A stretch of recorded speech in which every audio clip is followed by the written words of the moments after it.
The Kolbrin Bible, read to you by Nick Andrew Hurley. Chapter 3, The Destruction and Recreation. It is known, and the story comes down from ancient times, that there was not one creation, but two, a creation and a recreation. It is a fact known to the wise that the earth was utterly destroyed once, then reborn on a second wheel of creation. At the time of the great destruction of earth, God caused a dragon from out of heaven to come and encompass her about. The dragon was frightful to behold. It lashed its tail, it breathed out fires and hot coals, and a great catastrophe was inflicted upon mankind. The body of the dragon was wreathed in a cold, bright light, and beneath, on the belly, was a ruddy-hued glow, while behind it trailed a flowing tail of smoke. It spewed out cinders and hot stones, and its breath was foul and stenchful, poisoning the nostrils of men. Its passage caused great thunderings and lightnings to rend the thick darkened sky, all heaven and earth being made hot. The seas were loosened from their cradles and rose up, pouring across the land. There was an awful shrilling trumpeting, which outpoured even the howling of the unleashed winds. Men, stricken with terror, went mad at the awful sight in the heavens. They were loosed from their senses and dashed about, crazed, not knowing what they did. The breath was sucked from their bodies, and they were burnt with a strange ash. And then it passed, leaving earth unwrapped within a dark and glowering mantle, which was readily lit up inside. The bowels of the earth were torn open, and great wreathings, upheavals, and howling whirlwinds rent the mountains apart. The wrath of the sky monster was loosened in the heavens. It lashed about in flaming fury, roaring like 1,000 thunders. It poured down fiery destruction amid a welter of thick black blood. So awesome was the fearful aspecting thing that the memory mercifully departed from man. His thoughts were smothered under a cloud of forgetfulness. The earth vomited forth great gusts of foul breath from awful mouths opening in the midst of the land. The evil breath bit at the throat before it drove men mad and killed them. Those who did not die in this manner were smothered under a cloud of red dust and ashes, or were swallowed by the yawning mouths of earth, or crushed beneath crashing rocks. The first sky monster was joined by another, which swallowed the tail of the one going before, but the two could not be seen at once. The sky monster reigned and raged above earth, doing battle to possess it, but the many-bladed sword of God cut them to pieces, and their falling bodies enlarged the lands and the sea. In this manner, the first earth was destroyed by calamity descending from out of the skies. The vaults of heaven had opened to bring forth monsters more fearsome than any that had ever haunted the uneasy dreams of men. Men and their dwelling places were gone. Only sky boulders and red earth remained where they once were. But amidst all the desolation, a few survived, for man is not easily destroyed.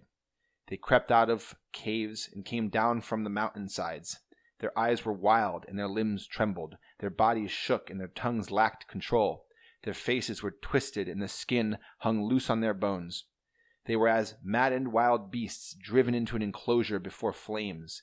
They knew no law, and being deprived of all the wisdom they once had, and those who guided them, were gone. The earth, the only true altar of God, had offered up a sacrifice for life and sorrow to atone for the sins of mankind. Man had not sinned in deed, but in the things he had failed to do. Man suffers not only for what he does, but for what he fails to do.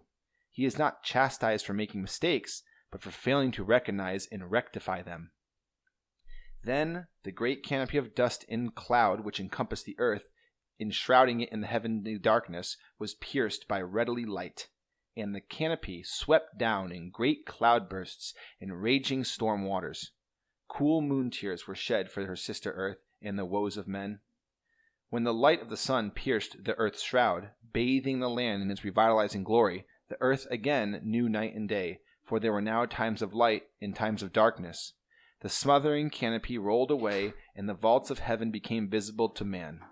The foul air was purified, and new air clothed the reborn earth, shielding her from the dark, hostile void of heaven.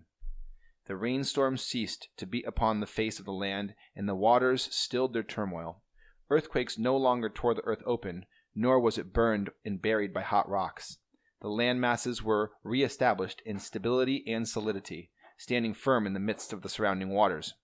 The oceans fell back to their assigned places, and the land stood steady upon its foundations.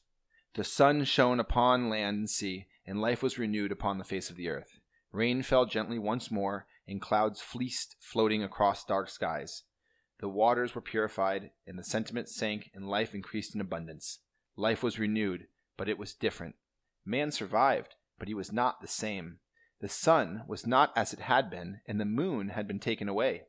Man stood in the midst of renewal and regeneration.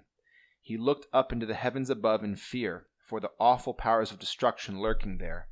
Henceforth, the placid sky would hold a terrifying secret. Man found the new earth firm and the heavens fixed, and he rejoiced but also feared, for he lived in dread that the heavens would again bring forth monsters and crash about him. When men came forth from their living places and refuges, the world that their fathers had known was gone forever.